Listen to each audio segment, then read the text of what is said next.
Listo, entonces acabamos de ver lo que decías, que es un SQL, de por qué se hizo, el nacimiento de las bases de datos, la época pues, de la computación. Entonces hablemos un poco más de las razones de por qué necesitamos esas bases de datos. Entonces las bases de datos nacen principalmente para utilizar todo ese potencial que tienen las máquinas, que las máquinas son mucho más rápidos que digamos antes. Toda la información, como cuando estaban los documentos en papel y eso, pues estaban en archivos, todo estaba, imagínate una bodega gigantesca de documentos de años y que alguien pues si tenía que ir a buscar a alguien, ir a buscar algún tipo de documento, pues tenían a alguien, y sobre todo pues ya tenían a personas, no solo una persona, me imagino que tendrían a muchas personas pues trabajando en esas bodegas para encontrar ciertos tipos de información que necesitan. Que incluso a hoy hay muchas empresas que aún manejan su información en archivos así en físico. Creo que cada vez menos, pero... Sí, no, creo que es una práctica, todo pues en las empresas que ya tienen su antigüedad y pues tú sabes que a veces es un poco difícil que las personas se adapten al cambio, pero pues todo va evolucionando a sus pasos y entonces las bases de datos nacen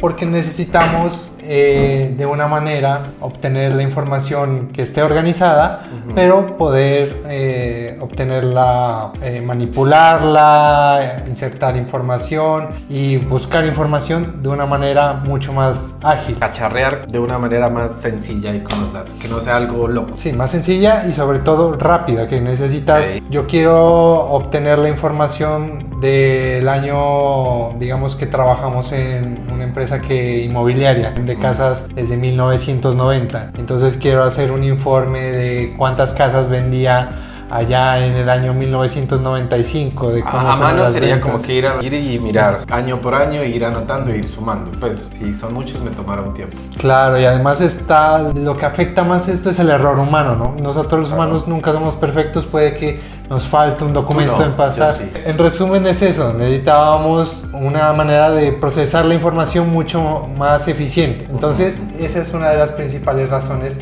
de por qué necesitábamos una base de datos. Entonces, ¿una base de datos de qué se compone? ¿Qué es una base de datos sencilla cuando hablamos en las máquinas? En las máquinas, lo que conocemos, las primeras bases de datos pues ya estructuradas, podríamos decirlas como bases de datos relacionales. Son bases de datos relacionales porque permiten definir relaciones entre diferentes elementos que se almacenan aquí. Por ejemplo, esas bases almacenan lo que son las tablas. Por ejemplo, lo que ya muchos conocemos o hemos trabajado son las tablas en Excel. Es el mejor ejemplo que podríamos dar para una base de datos, porque una base de datos se compone de una tabla, que digamos que es una hoja de Excel, y se compone pues de las filas y de las columnas, ¿vale? Okay. Entonces, cabe aclarar que Excel domina el mundo todavía. No, eso sí, ciertamente Excel es una herramienta que tiene, como decir, poca fricción ante la gente pues, que digamos no tiene tanto conocimiento pues, de programación, otros tipos de lenguajes que permiten hacer las herramientas mucho más rápido. Entonces cualquier persona puede utilizar una tabla de Excel con mucha facilidad. Entonces eso creo que va a ser hasta que la inteligencia artificial pues te permita hacer pues todo lo que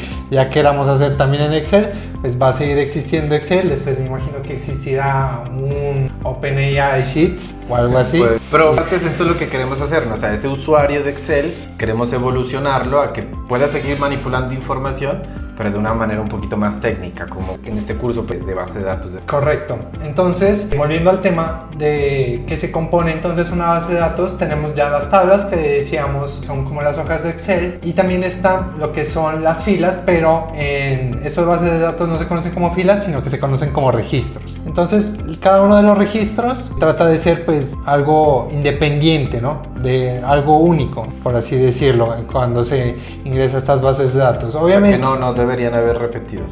No deberían haber repetidos, o sea, si una buena base de datos no debería tener algún espacio, es algo ineficiente y es algo sin sentido pues de que haya algo duplicado. Obviamente pues van a haber casos que hayan registros que no sean exactamente el mismo, cada una de las columnas puede que exactamente en una columna cambie un campo, digamos cambió la hora en algún campo y lo demás sea igual, pero ese registro es diferente porque tiene una columna que es diferente en comparación a otro registro. Y ahora hablemos también de las columnas.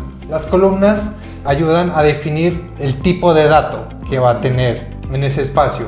Entonces, también una buena base de datos, y prácticamente en SQL no te permite tener un registro con diferentes tipos de datos en una misma columna. Por ejemplo, si tú ya definiste que en esa columna vas a tener fechas, no puedes meterle solamente un número.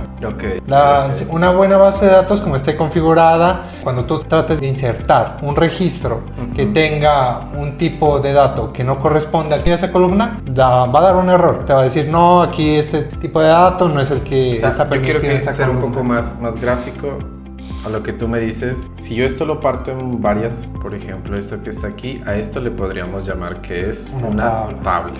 Ok, le voy a colocar otros aquí para que sea... Eso que acabas de hacer son las filas o los registros. Lo que conocemos en Excel como filas van siendo registros. Ok, y las columnas. Las columnas serían estas de aquí, las que están aquí. Entonces, como definimos aquí, cada uno de estas columnas define sus tipos de datos. Entonces, aquí en estas columnas no vamos a poder tener, digamos, números. Okay. Incluso si algún día a mí se me ocurre colocarle un nombre ahí, no funciona. Incluso ni el nombre del hijo de Elon. No, porque se compone de números. Incluso en bases de datos, pues ya hablando en una base de datos formal, hay también diferentes tipos de números, ¿no? Porque hay números que puedes decir que sean enteros, flotantes, los negativos. Exactamente, entonces hay diferentes tipos de números. Tampoco podemos ya ver más adelante. Lo importante es entender que las bases de datos se componen de tablas, y estas tablas decimos que son bases de datos pues relacionadas porque nos permiten que una tabla se relacione con otra tabla, ¿no? Lo que decíamos ya en bases de datos serían como entidades, pero podríamos decir que tenemos un e-commerce, por ejemplo, y entonces se van registrando las ventas. Y en las ventas tenemos una tabla que tiene como registrado el código de la venta, tenemos otra tabla que tenemos la información de los usuarios, las direcciones. Entonces, al final, si queremos cruzar obtener información de diferentes tablas, podemos cruzarlas dependiendo, como digamos, yo tengo el código de la venta acá y también lo tengo el nombre del usuario acá. Digamos, tengo en la venta, tengo el código del usuario y quiero obtener el nombre o dirección de su usuario, me voy a la tabla de usuarios y lo cruzo con su código de usuario. Puede como enriquecer información entre tablas. Sí, podemos aumentar, pues expandir, por así decirlo, o lo que vamos a hablar de los joins entre las tablas, pero entonces esa es como la ciencia que hay detrás de todo esto. Yo ahí te complemento un poco, Gabriel. Yo hace poco le escuchaba a Diana un chisme, que la intersección entre una fila y una columna, en este caso va a ser este que está aquí, lo voy a colocar la intersección entre un registro y una columna se le llama campo. Eso me pareció interesante, que esa es la definición, ahí como para agregar entre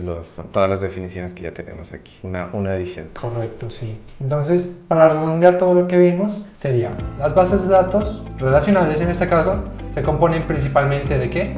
Entonces, cada tabla se compone de dos componentes principales, que son los registros y las columnas. Los registros deberían ser únicos en cada una tabla, en una tabla bien organizada, vamos a decir, y las columnas definen qué tipo de dato va a ir en cada una de estas estructuras. Y, como acabaste de mencionar, la intersección entre un registro y una columna es el campo, es el dato específico que vamos a insertar en esa posición de nuestra base de datos. Vamos a profundizar un poco más sobre esto, pero esto lo vamos a seguir viendo en un siguiente video.